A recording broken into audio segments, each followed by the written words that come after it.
When security officer Dimitar Georgiev checked the surveillance monitors at Varna Airport that morning in July 2014, the terminal was nearly empty. Just a few travelers waiting for early flights. But what he witnessed on camera would become one of the most disturbing disappearances ever recorded on video. A young man running for his life. From what? No one knows. Because Lars Mittank was never seen again. This is what happened in his final hours. Lars Mittank was 28 years old. He worked in his family's business in Germany. By all accounts, he was responsible, stable, close with his family and friends. In early July 2014, Lars traveled to Golden Sands, Bulgaria, with a group of friends for a week-long vacation. Sun, beach, and nightlife. For the first 6 days, everything was normal. On July 6th, their last night before flying home, Lars and his friends went to a nightclub. Outside, around 4 a.m., Lars got into a confrontation with a group of men. The details are unclear, but during the fight, Lars was struck on the side of his head. He immediately felt intense pain in his ear. The next morning, Lars went to a local medical clinic. The diagnosis was serious, a ruptured eardrum. The doctor was clear in his instructions. Lars needed antibiotics. He needed rest. And most importantly, he could not fly for at least 10 days. The pressure changes during flight could cause severe complications, possibly permanent damage. There was a problem. Lars's friends had to return to Germany. Work, responsibilities. I couldn't stay. Lars assured them he'd be fine. He'd find a cheap hotel, rest for a week, then fly home once his ear healed. His friends left him at the airport. That was the last time they saw him. Lars checked into the Hotel Color, a budget accommodation near the airport. 60 euros a night. Room 308, third floor. His family wired him money for the extended stay. He had his phone, his wallet, enough cash for a week. Everything should have been fine. But over the next 24 hours, something changed. That night, July 7th, Lars called the hotel reception. He told them he didn't feel safe. He claimed someone was trying to break into his room. He heard noises outside his door. Hotel staff checked. There was no one there.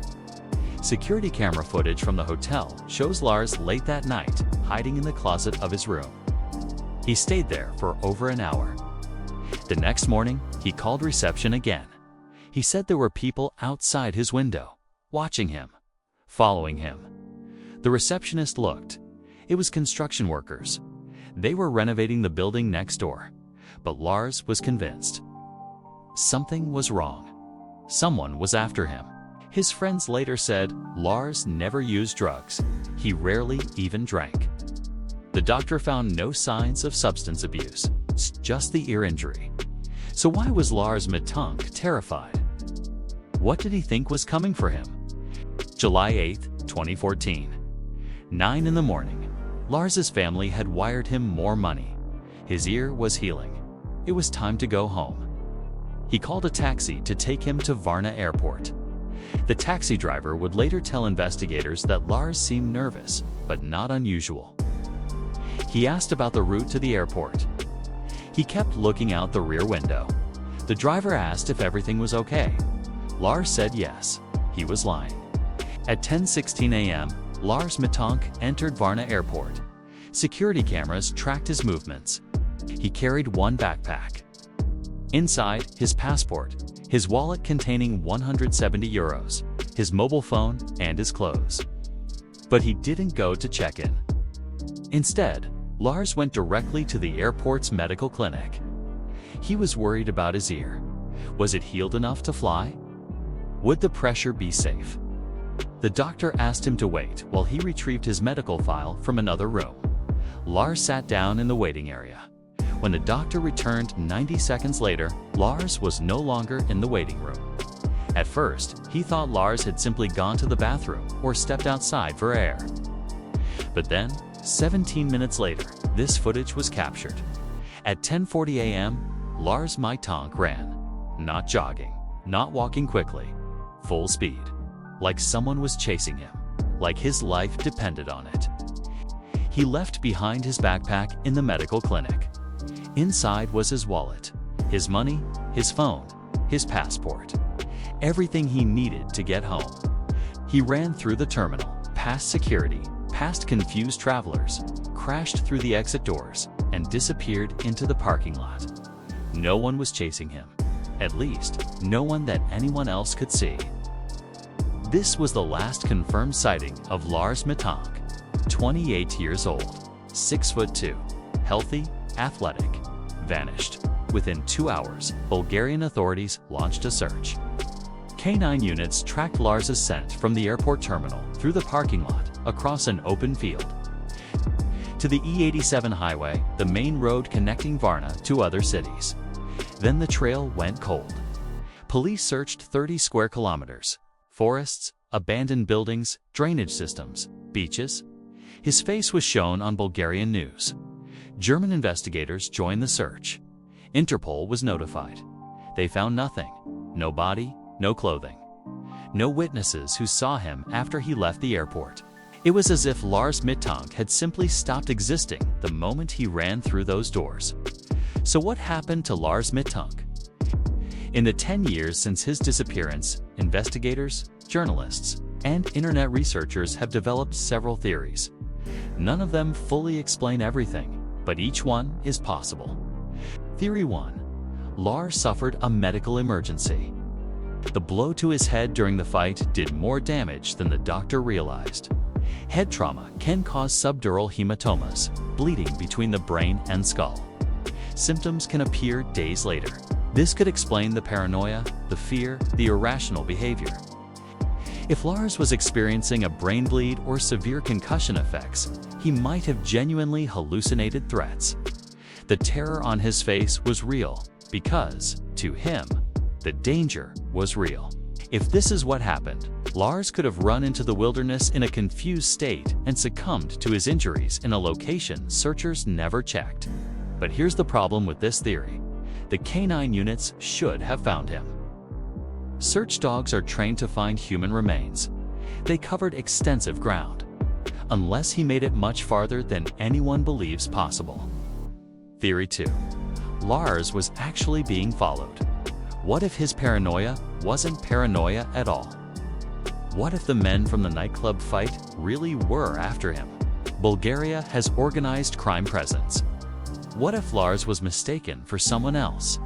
What if he witnessed something he wasn't supposed to see?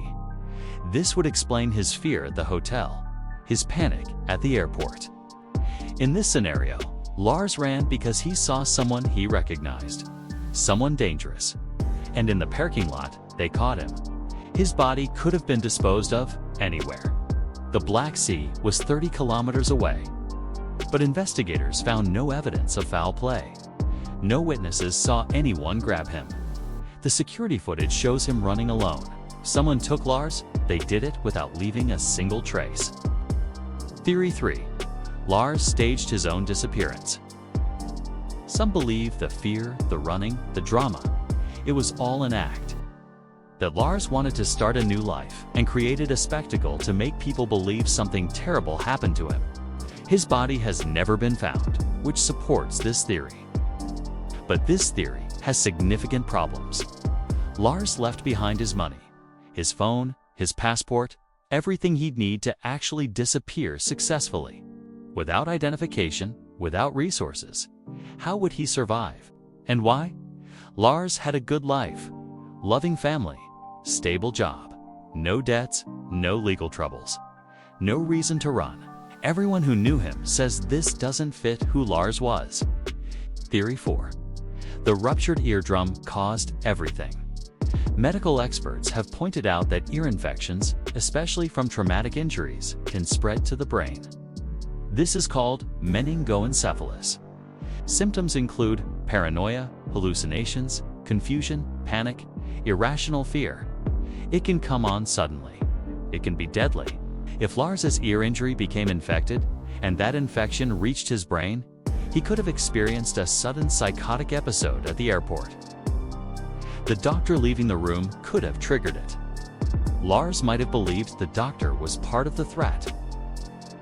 He ran, not because someone was chasing him, but because his brain was betraying him. In this state, he could have run for miles, far beyond where anyone searched, and died from the infection or exposure. This theory explains his behavior, his fear, and why his body was never found.